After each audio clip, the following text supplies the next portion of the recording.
reporter for Variety magazine, and I could not be more excited for our guest. I'm gonna assume, since you're here, that you already know who she is, but just in case, I'll give you a little refresher. Diablo Cody, oh my God.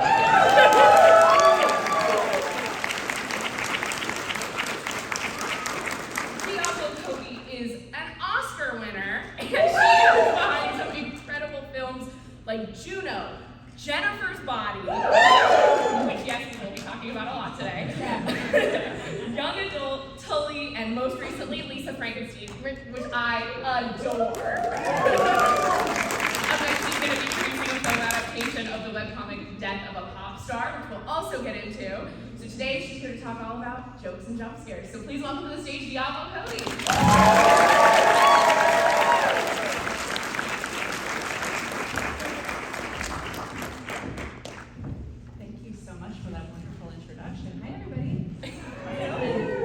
I think you might have some fans in the audience. I can't believe everybody showed up. This is the coolest thing ever. Hi. Hi. Oh my God, amazing. Living for it. Sexy Freddy up here. So, of course, we're here to talk all about the intersection of horror and comedy, just the most delicious space in filmmaking possible. So, before you started making films, I assume there were some films that influenced you, especially growing up. You carry a heavy 80s influence in a lot of your work. Talk to me about what inspired you. Well, you know, the 80s influence, I come by it naturally as a child of the 80s. I'm not feigning this. I am not, you know, this is not a retro aesthetic for me. This is in my DNA. So for me, like, I feel like I grew up in the best possible era for, you know, like horror. I mean, obviously, I'm Freddy Krueger's daughter, okay? Like, that man raised me. And so, you know, growing up watching Gremlins, watching Nightmare on Elm Street 3, which is my personal favorite, watching, like, you know, just the original Buffy, like, just the film, you know, and of course the show, but for me it was just like Beetlejuice. There was so many movies that sort of blended genres together in that era and did it so well. And did it, I think, so authentically, like there wasn't this sort of, I think things, you know, not to shit on modern media, but like things have gotten, go ahead. There's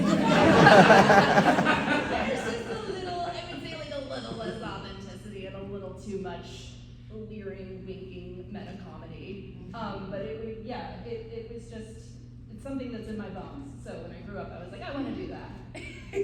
Now, what's interesting though is that the first project where I feel like so many of us fell in love with what you do was not necessarily a horror movie. I mean, an unexpected pregnancy is a horror to many of us. In retrospect, there are some horror elements. Yeah, but you know, not in the traditional jump scare sense. For sure. So, talk to me a little about, you know, what inspired Juno in the first place and how that opened doors to eventually lead to all of these passion projects and, you know, let us know you as this scream queen that we know today. Well, I love that you called me the scream queen. Oh God, Brian Murphy, call me. So for me, Juno, like, I mean, it was 20 years ago now that I wrote that movie, so it feels like I have trouble even remembering the headspace I was in. I knew that I wanted to be a writer, and I knew that if I was going to write a screenplay, which my intention was to write a screenplay and have it be kind of my calling card and try to get other jobs. I just thought, like, I want to write about a scenario that I haven't seen in a movie before. And I, for some reason, immediately jumped to the relationship between this pregnant teenager and the potential adoptive parents. And I thought, oh, that seems like it could be very complicated. And I started writing those scenes first, the scenes between Juno and Jennifer Garner and Jason Bateman's characters. And then I thought, okay, I think there might be a movie here. So I wrote that. And I definitely did not expect that movie to be like a blockbuster. Like, you cast like an unknown Canadian teenager in the lead, you really don't think like you're writing a big movie, a big commercial film. And it was, strangely enough. So then the movie does really well, and they say, and I have this moment in my career that has not been replicated since, sadly, where they're like, you can do anything you want. like, you have carte blanche. You can, and it's like, of course, I'm like Jennifer's body. Like, that's the kind of thing that I want to do, and now I can do it. So I did it. So I think that's the right segue into what we're all waiting for, is for us to get into Jennifer's body. First off, just it's still so relevant. That's what really gets me, is I feel like every couple weeks I hear a new TikTok sound with like, I'm killing boys, or like the different part from the movie. How does it feel that it is still so beloved? It trips me out every time, because I am on TikTok, like, embarrassingly enough. And I'm on there all the time, and I'm constantly coming across, and I'm not looking for them, I swear. I'm coming across, you know, just last week, I heard some, you know, poor, sweet teenager had been dumped, and she had used this audio from Jennifer's body. It was like, feel my heart, ship it's broken, I think is what she said. And I heard it, and I went, what movie is that from? I know I've seen it.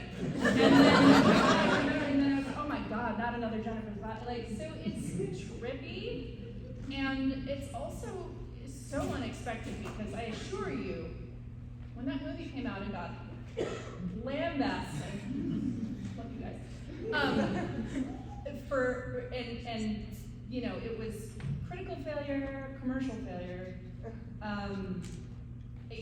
I can assure you, I was not thinking to myself, well, someday people will discover it. I'm not that delulu, okay? And they did. So it was the best surprise.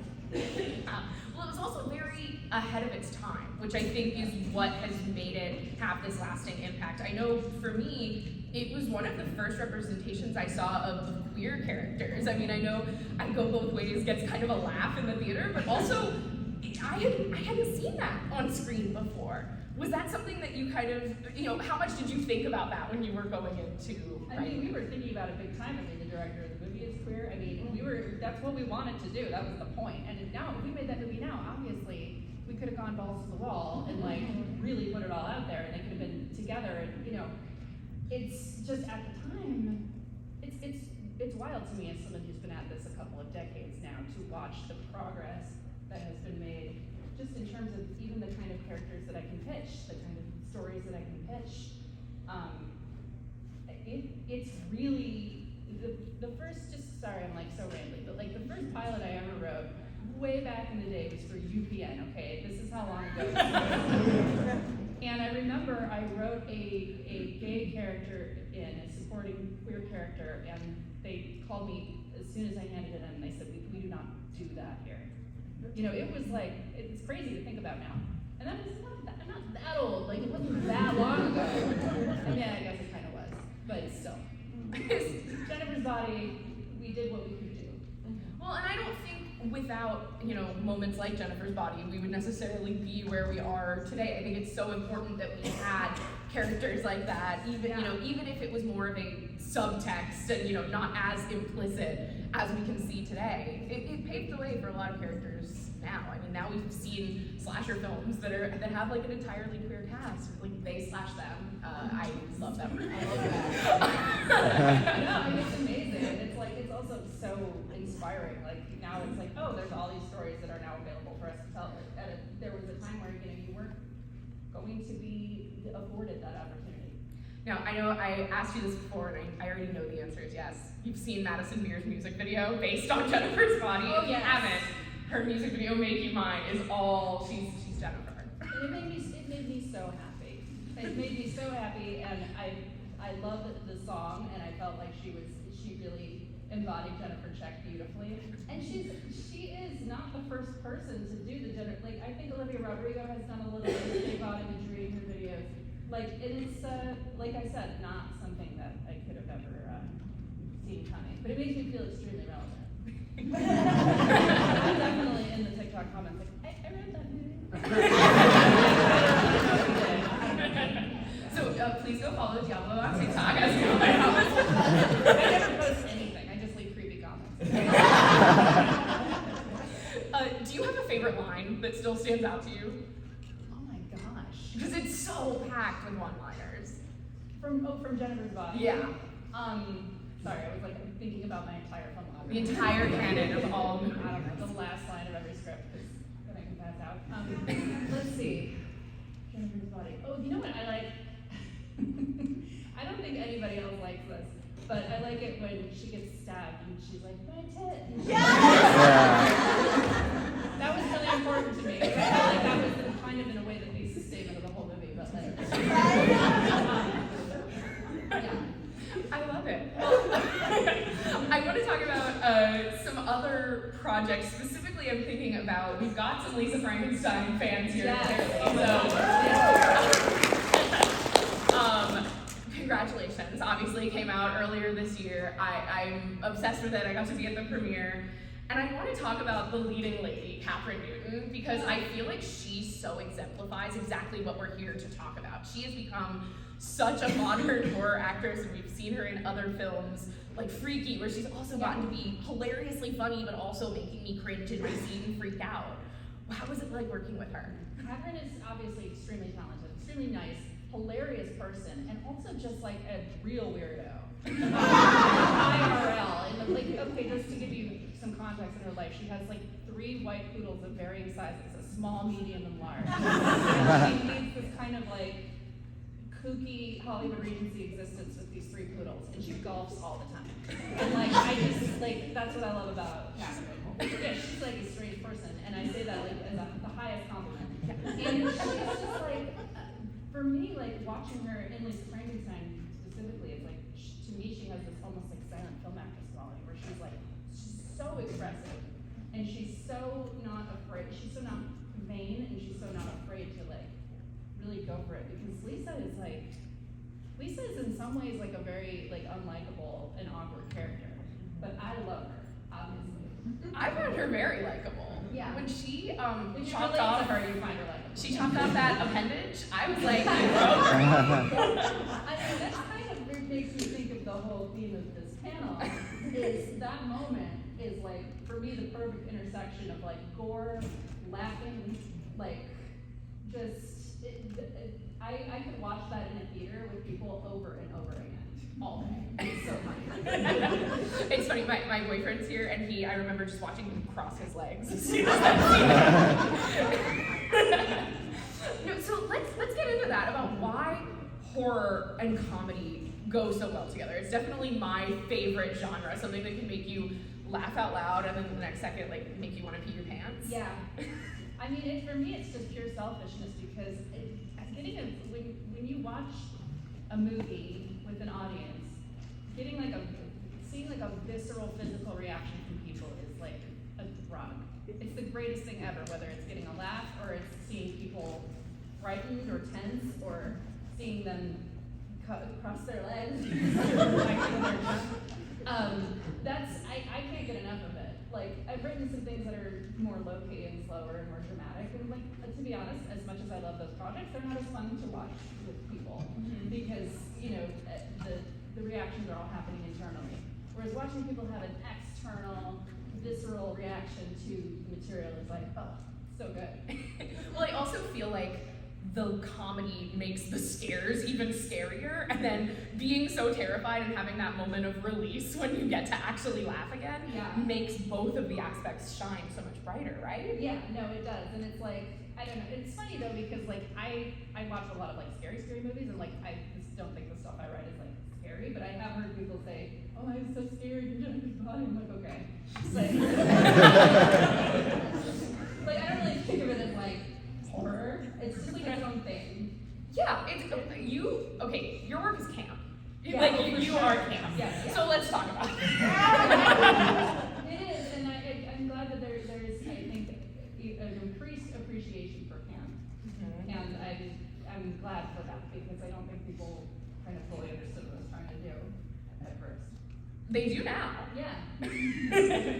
So also in Lisa Frankenstein, I think I'm so curious as a writer how you wrote Sprouse's character that has no lines and how you work that into a script when you're working with someone that is non-verbal for the entire movie, other than of course some wonderful grunts that he puts out. Well, I was nervous about it. Well, first of all, I was like, I've been working with actors long enough to know that they want more lines, not none lines. Like, every movie I've ever worked on, I've had an actor, if I come to set, the actors will come to me and go, you know what, I actually think I need a monologue. So I was like, shoot, we're never gonna find anybody to play this part. No one is gonna wanna come in and be the guy with no lines. And then to have Cole Sprouse immediately, he became like, it wasn't like, oh, maybe this is something I'll do. He like called me, he was like obsessed with it, and was like, I need to do this. I need mime lessons, like I'm going to, like, he really wanted to do it, and I was like, this is amazing. It's Cole Sprouse, like he's perfect, like he's the creature, it's so great. It was writing it though, like it was interesting because I do tend to write a lot of dialogue, like there tends to be a lot on the page, and it wasn't as hard as I thought it was going to be because I realized, everything that I needed him to convey, if I had the right person, and luckily we had him, he would be able to convey it with physical comedy and expressions, and he does. Well, and I feel like Catherine Newton also, of course, makes it shine. It reminds me of just like when you hear someone talking to a dog in a movie and they're like, "What, buddy?" Well, that was Oh yeah. she just like gets what he's saying somehow. That's the hard part. Now that you mentioned it wasn't him, it was writing her because it was like, okay, how do I convey, like, are they telepathic? No. Like, she can't read his mind, but at the same time she does seem to know exactly. Like there's this, I don't know who here has seen this movie, please see it, I'm like so proud of it, but like there's this scene where, she's trying to convince him that his patch there's a character on Days of Our Lives who has an eye patch, and she's like, oh, your missing arm doesn't have to define you, like, this guy in Days of Our Lives, his patch doesn't define him. What's his name? It's Patch. What's his name kills me because he doesn't ask what is his name, like he can't talk, and how can he possibly even convey that with his eyes, but like she pulls it off. Yeah. So how were you even inspired to write that story in the first place? Well, it's crazy. I wrote it, like, I genuinely hate to bring up the pandemic because I feel like it's such a downer and like people genuinely get triggered with good reason discussing it, and I don't like to talk about it either, but during the pandemic, I had to do something with myself, and I was home and with my kids and homeschooling, which was not something I'd ever envisioned myself doing. And at night I just started writing. Here's what really happened is Jennifer's Body had found its new audience around that time. That was very exciting to me, and it kind of gave me the confidence to get back into that kind of world. Because I had never done that since, because it had failed. So I thought, I guess people don't want to see that kind of movie from me. And then once I realized that people did want to see that kind of movie from me, then I went, okay, this is, and I had always wanted to do like a dead boyfriend movie. I don't know, it was a idea that had been percolating for a long time. So it was like, now is the time. Yeah. Well, you've also got a very exciting project coming up next as a producer. Yes. So, of course, we're here with Wattpad Webtoon Studios, and I'm so excited for Death of a Pop Star, which you're obviously going to be producing from. Now, let's explain for anyone in the audience who is not familiar. Can you give sort of the brief on what is Death of a Pop Star? So Death of a Pop Star is this amazing webtoon about a famous pop star, Sophie Lim, who mysteriously dies, is murdered, and as it turns out, the devil's son is her biggest fan, and gives her an opportunity to come back to Earth, but what happens next is kind of almost like a Final Destination type story, but with a pop world twist. And Isa Metzey is writing it. I don't know if anyone here has seen Cam, but she is like the right person to do this for sure. And I'm really excited about it. What's cool about it is like, I feel like I don't know who here is involved in, that's such a fun, I was gonna be like, who here is involved in fandoms? And I'm like, everybody is involved. Like, what am I saying?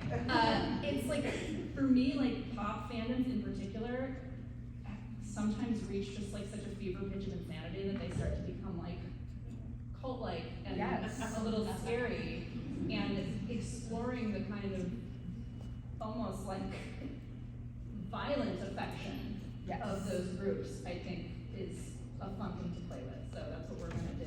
Absolutely. I feel like on Twitter, I mean, that's where I feel like it's most volatile, obviously, is, you can love someone, but that also doesn't mean that they're without critique. It's okay if someone is your favorite and there are also things that aren't perfect about them. Yeah. Not with the stands. They are Yeah. God level. You cannot criticize them or you are like committing a murder most foul. No, seriously, I would never go there ever. Like, even in the most casual, even if I was doing like the most casual podcast for like, with 4 listeners, I would not say anything negative about certain people. Mm-hmm. Like, because Like, no, I'm kidding. I'm trying to get you in trouble. yeah, there are armies that will come for you. And it's not worth it. No. So I love that it's going to be exploring sort of this scary side of stan culture as well. So I'm curious though, how this project came to you in the first place. Were you a fan of the webcomic beforehand? Was the project brought to you? How did you get I never it? get to discover anything on my own at this point. Because honestly, I hate to say it, it's just like I'm overbooked. In terms of like, I have 3 kids and I'm whatever. The point is, I wish I was like sitting on a cloud discovering webcomics. But I don't wish that. I'm just saying. It came to me, through the usual channels, business channels. But of course, I get a lot of things. And reading that, I was like, okay, this is definitely something that I want to be part of. So of course it's still in development, so don't get any ideas. We're not getting spoilers right now. We're not getting. I know. I would love to like tell everybody all about it, but like, because I'm sure there are fans. But it's. What can you tell us about where we're at so far and what you're most excited about for it? Well, where we're at right now is actually we have a story in place, and I think I'm really excited for like, and I guess this is unsurprising. I'm excited for like the horror elements. Like, I think there's actually going to be some set pieces in this movie that are really fun, really inventive, really like gonzo, and like that's what I love. I'm so excited. I can't wait to see it. So let's talk about also, I think gore you just brought up is such an interesting, like, bloody moments. I feel like, how do you toe the line in writing with how much we want to show? Do we want to show gore? Do we want to freak people out too much? How do you choose the level of fear that you're going to instill?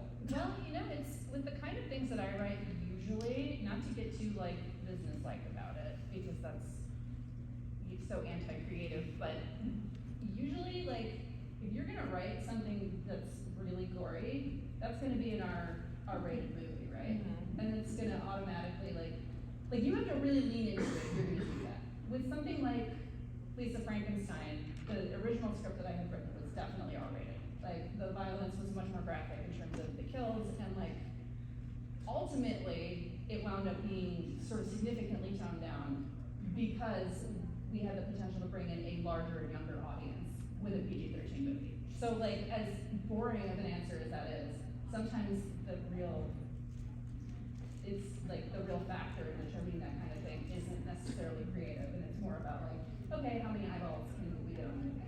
But I do think that's still part of the creative process because it's, you want people to be able to see your work. You want it to have the widest audience possible. Yeah, it's true, and I did want, 14-year-olds to be able to see Lisa Frankenstein, and I don't think I could have done that if we saw a close-up of the penis being covered.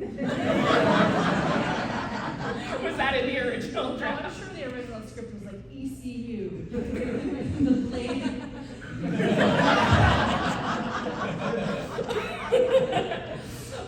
I'm sure the execs were just like, yes. This was actually great. I have to say, I got spoiled by that experience because they did totally get it immediately, which does not always happen. Well, something, so it's interesting, I feel like in this industry, you've touched on the fact that it is also a business. You have to work with execs, you have to work with, studios, figure out how things are gonna work. With something like Death of a Pop Star, you have an existing fan base going on, which we haven't seen you do as many adaptations. We've more seen you writing, original stories. And so what is it like getting to take this work and sort of put your own spin on it? And do you think that helps kind of de-risk it, for lack of a better word, since it's already going to have so many people that love the story? No, it's scarier. It's much scarier when you're dealing with existing IP. Like, people already have an emotional connection to you don't want to ruin that, and you don't, we're all aware of the like you ruined my childhood discourse that seems to pop up around a lot of things. Not in this case, this project I think is immune to that. Since like 6-year-olds going to see it. Maybe. Anyway, it's like, yeah, I actually find adaptations harder, and like famously, like I've like tried to write other projects that were sort of related to existing IP and had a really hard time. But this one is like, I feel good about this. I'm really excited to see Yeah, it. I'm excited. I think it's cool. And I love music, obviously. Like I've always been really involved in all the music that goes into the movies that I write, and in this case, it's like music is the driver. So Yeah. So what's the process like taking it from the page on or well, I guess from the screen on the webtoon and being able to put your spin on it? it's interesting because it's like I think what it really comes down to is like two things, like the tone. You want to make sure that you maintain the tone, and because that's just like tone is truly everything. It's one of the hardest things to master as a writer. And then also just like, what was the intention? What was the spirit of this work? I always want to respect the author, but then at the same time, it's like, okay, well, they brought me in for a reason. So for me, I'm big on like, I'll do dialogue polish, like I like to kind of put my voice into things, so I'll do some of that. But it is like, it's a delicate balance. Yeah. Now, I have just a couple more questions, but I do want to let the audience know we will be opening it up for an audience Q&A. So if you've got anything percolating, start thinking about it, and I'll gladly, call on you. We'll have about 15 minutes for that at the end of our panel. But I'm curious if you could tell the Diablo that was working on Jennifer's body, that was dealing with the critiques and with, like, it felt like just people didn't get it yet. What you know now, what would you tell that Diablo? Well, I would say, look, it's ultimately this is going to work out. Like, it's going to be great. The movie is going to find its people. Unfortunately, it is not going to find them next Friday when the movie opens. But it's okay. And honestly, the me of that time would have been, I guess, relieved on one hand, and on the other hand, horrified and like, why can't I have that now? Like, there is a bittersweet component to creating something that's ahead of its time. Yeah. Because sometimes you wish it could have been done in its time, but like, I'll take it. Yeah. Is there anything other than, of course, we've talked about, perhaps making the queer representation more overt in today's day and age. Is there anything that the Diablo of today looks back on and is like, oh, I would love to add that? Oh, absolutely. I would love to go back to the original draft of that script and see all the things that had to be taken. I mean, that was a gnarly project in terms of working with the studio. The marketing I would completely scrap and redo. Like, that was such a catastrophic marketing campaign. Yeah, I mean, look, I wish I could take apart everything I've ever worked on and redo it. I wish I could like revise like George Lucas everything. Like, that would be great. But like, luckily they don't let me do that. Well, luckily it seems like we're still loving Jennifer's body. We don't need any changes to it. We're still very happy with it today. So I do want to open it up to our amazing audience here today. So yeah, just raise your hand. I'll call on you. I see in the yellow back there. I saw your hand first. And just loud and proud so we can hear you. Hi. I was wondering in your process to use beta readers, because I love what you said about writing for external reactions. Like, do you share bits with like a select group of friends, strangers? That is a good question. I do sometimes. I think often if I think something is really working, I will double check with people to say, am I crazy? Is this good? When things aren't working, I keep it to myself. The last thing I need is somebody to validate that. But yeah, like if I'm really pleased with something, I'll share it in advance. And yeah, I do have like, I have some people that I'll show it to, but I should probably do more of that, to be perfectly honest. But yeah. Everything you write feels personal, and because you put your voice into it. Thank you. I don't know, maybe share. Yeah. I will. That is so true. I feel like all of your work has such a distinct, like, I could identify a Diablo Cody script from like a mile away. I feel. I appreciate that. That is a blessing and a curse though, because it has, I think, in some ways, limited me to the thing, like, I'm just gonna keep writing Diablo Cody stuff. You know what I mean? But that's what we want. No, like, how do I put this? Like, there are people that aren't Diablo Cody who are so much richer than Diablo Cody. I guess I'm just like, oh, well, what if I could write like that person? I'm not Diablo Cody. That would be great. Okay, well, but before I will get back to questions, I do want to push back slightly because I feel like we've seen variants still in your work. Like, I feel like young adult, Tully, like, those are different projects that I don't feel like are in, like, I don't think I would look at that and Lisa Frankenstein in the same Tully boat. is the scariest movie I've ever seen. Actually, a horror movie. But, no, yeah, I do mix it up in terms of, like, subject matter, but I do think, like, the voice kind of stays intact. And I appreciate that. I think that's a lovely compliment. Yeah. Okay, questions again. Okay, I got it. Yeah. Right here. I don't know if I can say this, but. Just a little louder. Okay, this might actually be kind of an odd question, but I know we were talking about the queer themes and undertones, and at least in Lisa Frankenstein, there were a couple moments that seemed to have trans undertones. Yes. And I was wondering, like, if there was kind of deliberateness there, like what the intent was, because obviously I know it was also just for the comedy of the penis, but I was wondering if there were specific, like, deliberate undertones and what kind of the thoughts there were. There were, and it is a really, that's like the answer to that question is like so complicated and nuanced that I would love to like write you a letter about it, but that was 100% something that Zelda Williams, the director, and I had discussed many times when we were going over the script. And the idea of like, how do our parts not define us as who we are, I mean, I think is like a very loud theme in the movie. And it's particularly when you get to the end where you have a discussion about like genitalia and how meaningless it can be. And so, or meaningful, or you know, it's like, it's a whole enchilada of things in that movie. But absolutely, that was deliberate, and that was something that I think is an element of the movie that I feel really connected to and that I really love. Thank you. Yeah. More questions. Okay, also here in the front. Hi, yeah. As somebody also interested in writing, what's like a bit of advice you wish you could have given your younger self when starting your career? Oh man. You know, I wish I had when I was younger. I was very, you know, as many young people are, I was very passionate, and I think I could be like extremely annoying. Like, you know what I mean? Like, I was just very extra, and I still am in some ways, but I have learned how to kind of be more collaborative, be more cooperative, know that I am wrong a lot of the time, but I had to be humbled in my life to learn that. Like, I have made so many bad decisions that I would just go back and say, you know what, you can do more listening.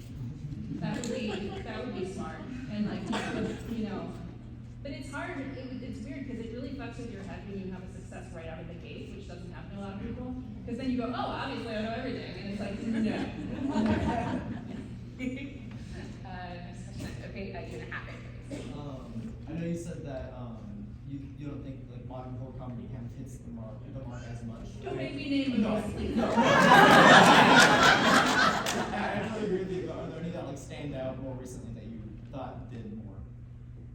Oh, help me. Well, I have a hard favorite of this. Have you seen Ready or Not? Say. That is one of my favorite movies of the last decade. I think it is so strong. It's Samara Weaving she marries into a family. I don't want to spoil anything. The family has made a deal with the devil, and they need to kill the bride on the night of her wedding in order to uphold that pact with the devil. I'm super excited. That sounds great. I love bodies. I thought that was great. Yeah, I mean, I think there's definitely stuff that's working out there. I think, like, I'm just being crusty when I'm like, well, the 80s, everything was made of foam. Rubber tube stuff. So yeah, still some good stuff out there. Yes, in the blog, yes. Hello. I'm so inspired by your journey. I love that you're so true to yourself, and like even if you're dealing with people who don't get your work, but I love and Zelda Williams. So like, what's been your journey in like finding like the people who get it and like finding like I guess like creative collaborators who really just like vibe with what you do? Like also are similar.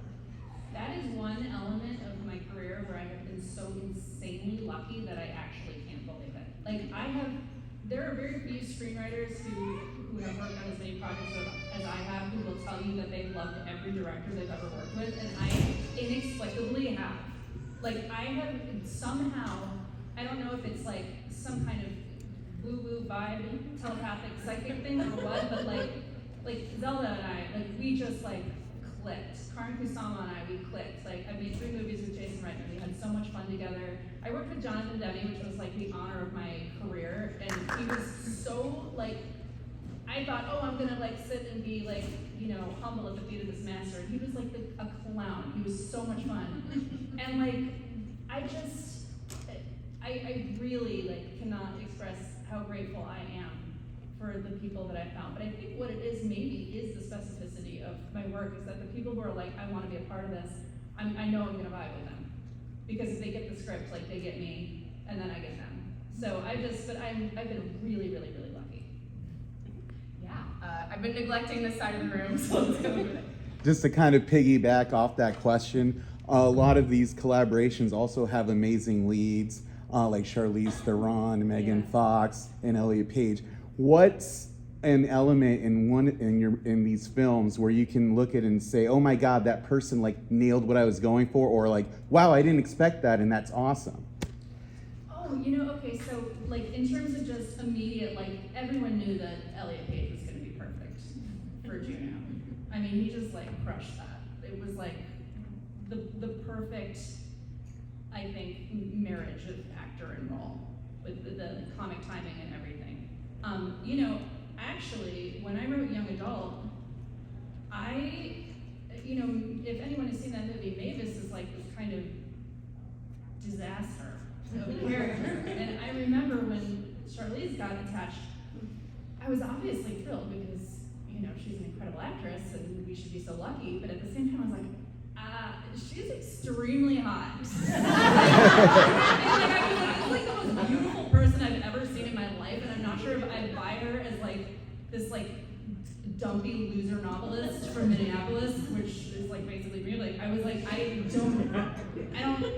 don't know if I see it. And then of course I should have known. I'd seen Monster. You would think I would have realized that this woman could show up and do this, and she did. Jennifer's Body, I mean, come on, Megan, like, there was never anybody else even in question for that part. We actually saw a million people for the role that Amanda Seyfried did, Needy, but I think Megan was the only Jennifer. And then I'm like, let's see, who else? I like this question. I had to like think back. Katcy Davis. Oh my God. Okay, so I'm writing that. I don't want to like, I guess I can't spoil the movie from 2016, right? Are we all okay to talk about? Okay. So Katcy Davis is Charlize's like younger self in the movie, and like I was like, how are we gonna do that? You know what I mean? Like who's gonna play the younger, like, and it's not gonna be like an immediate giveaway, and like Mackenzie was perfect. And the two of them together had like such a cool chemistry that like just fully worked for like the movie. So that was great. I mean, honestly, there've been so many. When I wrote this movie, Ricky and the Flash, like I thought like, oh, this will be a part for like an older actress that people haven't really seen in a long time. You know, someone who's kind of fallen off, and like it's gonna be like a comeback vehicle for someone. And it's like Meryl Streep. I was like, what the hell? I didn't expect that. No one thinks Meryl Streep is gonna do that. I'm so grateful you were able to give her a shot. I know. And then she just randomly learns to play the guitar in like 2 weeks. Like I don't know, she's amazing. Amazing. More questions. Okay, in the back. Yes. You. Oh, Yes, you. love your work. I want to be a horror comedy writer, so I find you so inspiring. What is your writing process like from beginning to end? Feel free to spend 45 plus minutes. Well, we got 10 left, so no more than 10. I'll tell you, it has actually changed dramatically in like the last 5 years, because I used to write almost like stream of consciousness. Like I didn't always know how things were going to end when I began them, which is unusual. And I wrote Juno like that, I wrote Jennifer's Body like that, and then this thing happened in the business in the last few years where suddenly an outline became a mandatory step when you're writing things, especially for a studio. They want to like see what it's going to be. So weird, right? They just give me the money and let me write whatever. So I started begrudgingly outlining things, just simply because I was being forced to do it, and wouldn't you know it, outlining is the greatest thing ever. It makes it so much easier to write the movie when you know what is going to happen. So now I'm a big advocate of outlining, and even just like pre-outlining, like I make sure that I have all the beats in place, but also like you can't, when you get into that amazing flow state where you're just coming up with stuff, you can't stop that. And I also, my biggest trick is like, if you know what scene you're most excited about, write that first. Because that'll like whet your appetite, and then you'll get it down on the page, and then you've got a start. So it's like, I always have one scene where I'm like, oh, this is gonna be the best part of the movie, and it's like, I'll do that first, and then save all the slog. Yeah, more, yes, right here. I wanted to know if there are any like good for her films that inspired Jennifer's Body, or any that have come out since that you love. Good for her, oh my god. I wish I had brought like a good notebook of like movies, because like when I'm on the spot, I get like, When someone asks me, I know, I like, cannot what's a name a movie? movie. I know. Twisters. Say Midsummer. Oh my god. Yes. Okay, I love Midsummer. Let me think. Good for her. Oh, Carrie, obviously, is like one of my favorites. That like I just wrote this thing that it was the anniversary of the novel Carrie, and the New York Times knew that I was a fan of the whole property, and they called me up and they're like, oh, can you say some words about Carrie? And of course I start like verbal diarrhea into the note. And they print the part where I talk about how I think Chris Hargenson's a badass, and literally my friends are calling me and they're like, Chris Hargenson is one of the most evil characters of all time. Like, what are you doing in the New York Times talking about how like Carrie should have been bullied? I was like, I think they just printed like the craziest part of my rant. That's not the part I mean. Yes, in the green right here. Having a mentor is really important. Did you have a mentor growing up, or are you mentoring anyone currently or anything like that? Oh, I'm all about, like, I love meeting younger writers, and I love pulling people up, and I love talking to, especially people who come to the business and feel a little bit like outsiders. But like, for me, like, this is gonna sound incredibly corny, but I had a teacher growing up, who was one of the first people to say, like, definitively, like, she wasn't even like, oh, you could, she was like, 100% you're gonna be a professional writer. Like, so it's just a matter of time. And I think, you know, particularly, I didn't grow up like steeped in like arts and culture, I'll put it that way, and so it never seemed like even a possibility to be able to do this as a job. It just, to have somebody say that like it could be and that it would be for me, that was huge. But in terms of like industry mentors, like, you know, I kind of like showed up out of nowhere and started writing movies, and like, I think a lot of people hated that. No one wanted to help me. It was like the end of the ring. It's like, no, you don't help her. Back in the well. How did you get that first big break with Juno? For I feel like I'm hearing from the audience that there's some aspiring writers in the crowd. It's tough when you don't have the connections. No, and I you did are not have them. I did not have them. It was really, honestly, like a lightning in a bottle type situation where my script got in front of the right people, thanks to my manager, who I still have. He's here. I'm in so And he had discovered me through my blog, which is completely random. I was blogging in Minnesota, and he was like, you should write a movie, and I did. And somehow we did that. We have time for one more question. Is there anyone I've been ignoring for like a long time that has had their hand up? Okay, I gotta go with you, Wonder Woman back here. Awesome. Thank you. Thank you for being here, Diablo. And Thank you. for us. So, is there an idea or a topic that you can share with us that you're excited to write about, but you're waiting because it's too ahead of its time? Oh man, I love that. I mean, I've been writing about something, but I don't know if it's necessarily ahead of its, like, I wish, like, you don't know when you're ahead of your time. You're like, that's the problem. And in my case, like, increasingly, I don't know when I'm behind it either. So, I have, like, for a very long time, I've wanted to write, like, a body horror movie that sort of centers around, like, the world of, reality TV and like Instagram aesthetics. The way everybody kind of has the same freaky face now, and like The BBL. yeah. And it's I just think that it's like there's some kind of really things happening before our eyes that are being normalized that are actually quite ghoulish. So yeah, learning about that kind of stuff, that's kind of exciting to me. But I feel like other people, I feel like that's in the zeitgeist. Like I don't know, whatever. Like, I don't know that. I don't know if out of my time I may just be like right in it.